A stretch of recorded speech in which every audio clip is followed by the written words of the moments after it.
Excelente plática y a continuación vamos con la siguiente conferencia del simposio, cómo tratar la hipertensión arterial en la mujer antes, durante y después de la gestación y posmenopausia. Quien lo dará el doctor Francisco Javier León Hernández, cardiólogo intervencionista, egresado del Centro Médico Nacional La Raza y en esa misma institución labora.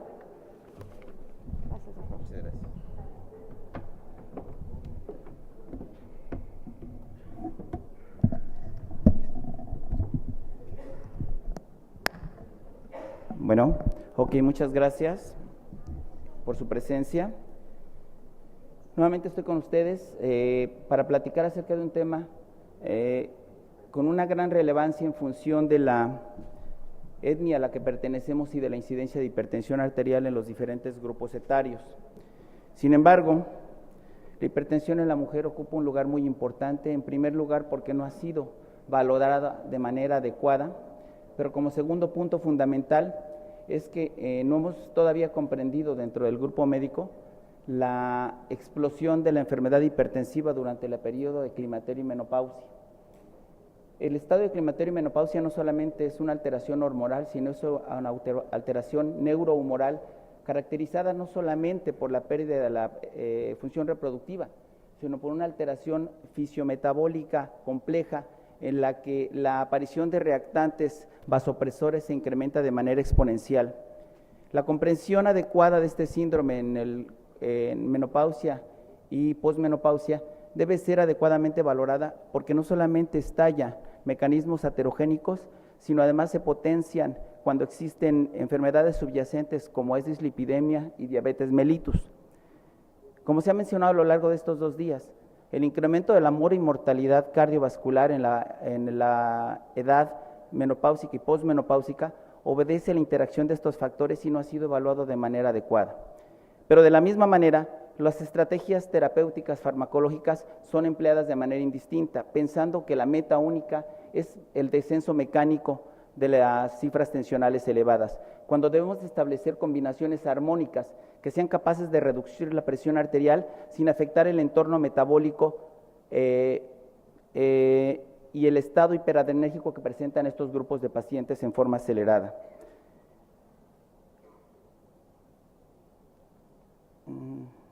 No funciona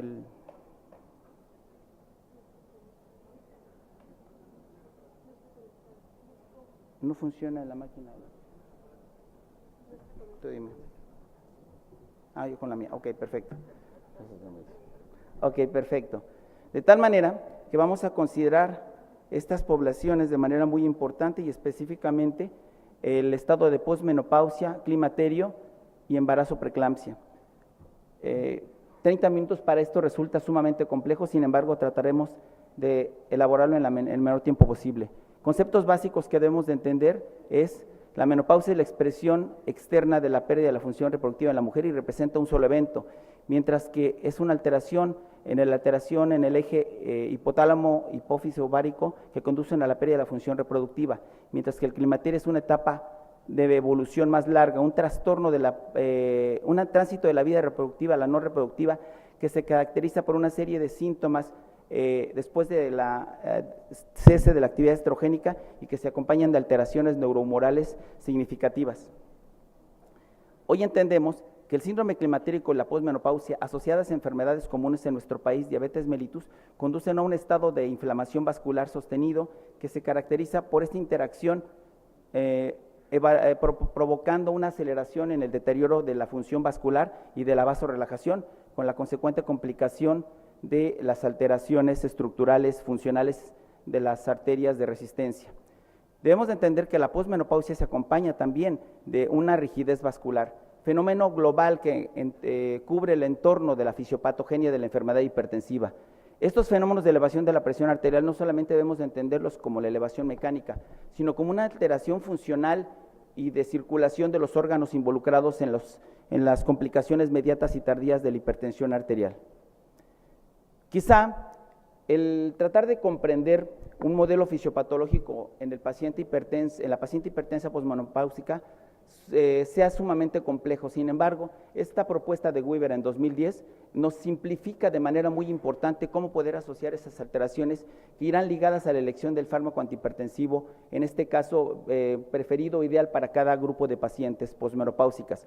El primero, el cuadro rojo, representa la actividad del sistema nervioso simpático, que generalmente lo confiere la edad, la rigidez vascular, la vasoconstricción sostenida del paciente de edad por arriba de los 60 años, el sistema renina-angiotensina, que caracteriza la actividad neurohumoral presente en el paciente obeso o la paciente obesa, con sobreestimulación del sistema renina-angiotensina, aldosterona, secreción permanente y persistente de agentes vasopresores y la presencia y la actividad y sensibilidad del sodio corporal total como coadyuvante en el fenómeno del proceso hipertensivo.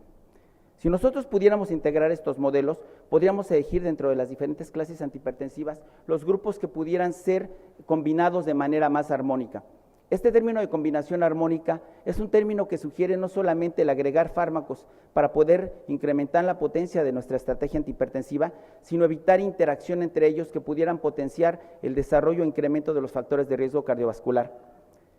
Esta tabla, presentada por la norma oficial mexicana, nos revela en pacientes, grupos de pacientes de alto riesgo, grupos de pacientes con diabetes mellitus, que sin duda tienen un elevado riesgo cardiovascular, no directamente proporcional a la elevación de cifras tensionales, ya que encontramos, por ejemplo, que un paciente con diabetes mellitus tiene un riesgo muy alto o alto solamente por ser diabético cuando tiene datos de proteinuria o microalbuminuria. Esto es sumamente importante porque el error más grande que puede tener el clínico es evaluar al paciente hipertenso solamente por la elevación mecánica de cifras tensionales. Debemos de entender un entorno global del paciente hipertenso con toda la serie de comorbilidades que presenta y que agentes farmacológicos como diuréticos tiacídicos pueden deteriorar la resistencia periférica a la acción a la insulina y un fracaso en los tratamientos establecidos.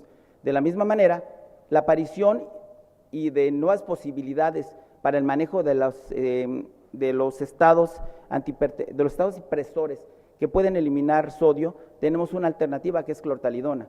La clortalidona ha sido canibalizada, ha sido satanizada por el hecho de haber utilizado dosis muy altas durante los primeros 50 años de la década del siglo anterior y los siguientes 50. ¿Por qué?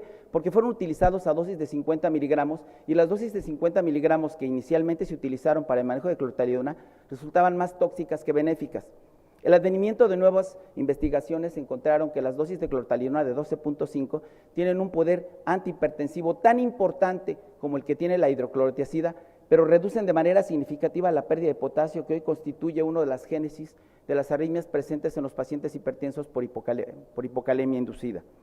De tal manera que entonces podemos asociar en este momento a los fármacos antihipertensivos en grupos que contiene la norma oficial mexicana, fármacos que bloquean el sistema renina-angiotensina, fármacos que bloquean el sistema adrenérgico, dentro de los cuales cae en este grupo de pacientes que vamos a analizar el nebivolol, específicamente en el paciente postmenopáusico, antagonistas del calcio y diuréticos, dentro de los cuales la indapamida y la clortalidona deben de ocupar hoy un lugar predominante y sobre todo una difusión para la utilización de estos fármacos en los grupos de pacientes de alto riesgo que tienen implicación neurohumoral.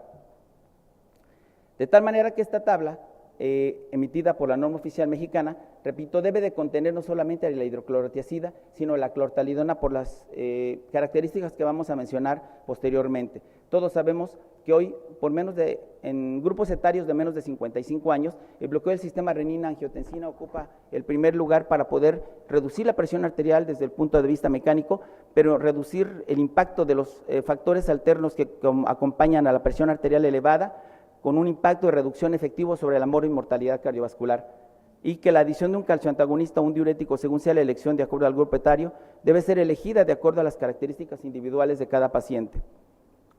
Se ha hablado mucho del suplemento de vitamina D sobre la menopausia, sabemos que no tiene una definición clara, sin embargo debemos de entender que la paciente con posmenopausia no solamente es una paciente en el 70-80% de los casos con obesidad, sino que también tiene una relación directa a este hecho para favorecer procesos inflamatorios relacionados con la aparición de enfermedades cardiovasculares, que como brillantemente la gente que ha precedido a esta sesión ha mostrado que es la principal causa de muerte en la mujer posmenopáusica.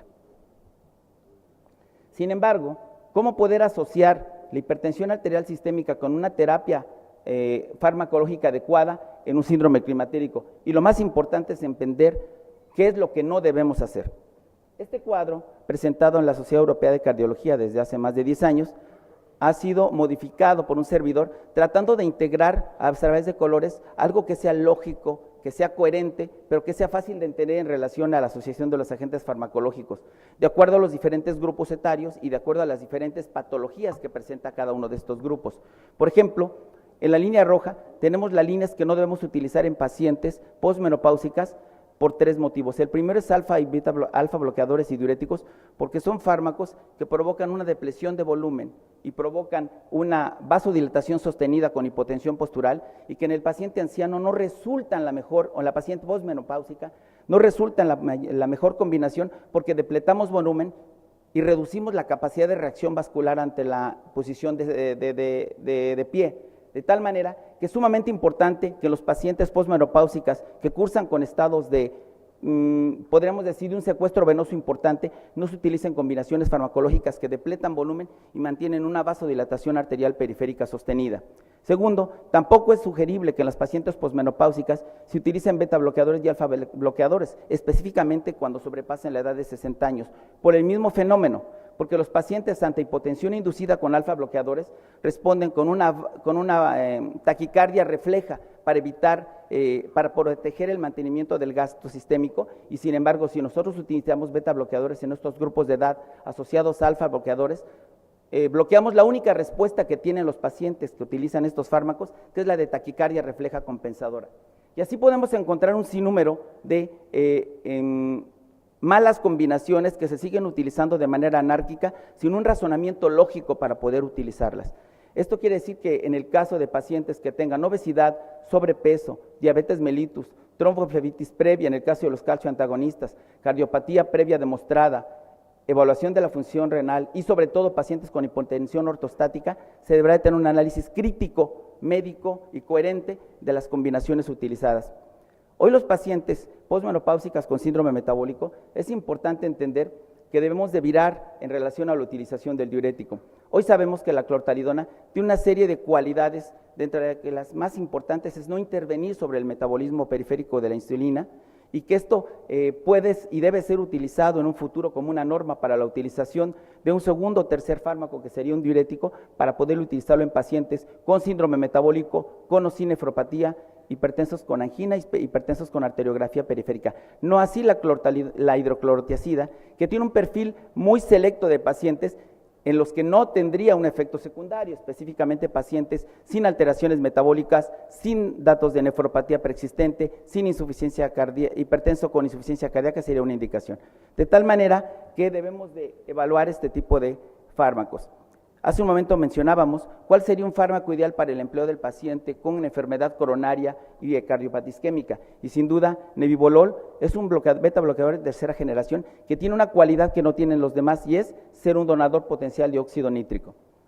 De esta manera tratamos de integrar en el paciente senil postmenopáusico la elección de los fármacos a utilizar en los pacientes hipertensos. ¿Qué vamos a hablar rápido de hipertensión arterial antes, durante y después de la gestación? Sabemos que la paciente con embarazo es una paciente diferente, con un entorno hemodinámico diferente, un manejo de líquidos diferente y con la probable toxicidad elevada de un producto que se encuentra en gestación. De tal manera que la elección adecuada, primero la selección del paciente hipertenso embarazado debe de ser hecha con sumo cuidado y con un análisis crítico real desde el punto de vista médico. Lo primero que debemos de entender que los desórdenes de embarazo en 2015 deben ser evaluados en primera si se trata de un embarazo con una hipertensión previa a la presentación del mismo y no inducida por el embarazo. 2, la hipertensión gestacional de menos de 20 semanas. 3, preeclampsia real con más de 20 semanas o hipertensión crónica con una superposición a la preeclampsia. Esto resulta muy importante. Combinaciones farmacológicas y ECA y ALA2 deben de ser suspendidos inmediatamente cuando se detecta la posibilidad de un embarazo. Atenolol suspendido durante el embarazo. Fármacos que se pueden utilizar, alfametildopa, hidralazina, nifedipina, labetalol y la contradicción de utilizar o no vitamina D antes de la semana 22.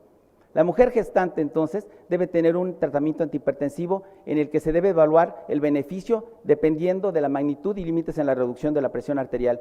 Es importante cómo descendemos la presión arterial en el binomio, sí, debe ser gradual, progresivo y sostenido.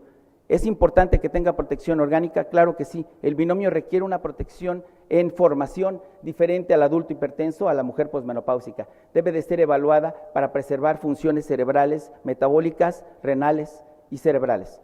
¿Importa que reduzcamos eventos cardiovasculares? Claro que sí. Esa es la finalidad de establecer tratamientos antihipertensivos, evaluando siempre el concepto daño, prejuicio. ¿Todo ello para qué? Para conservar una familia feliz, un bebé que llega al mundo y una anciana posmenopáusica que requiere de un manejo adecuado, veraz, honesto, pero sobre todo con la fusión de la protección cardiovascular para preservar su vida y su calidad de vida. Muchas gracias.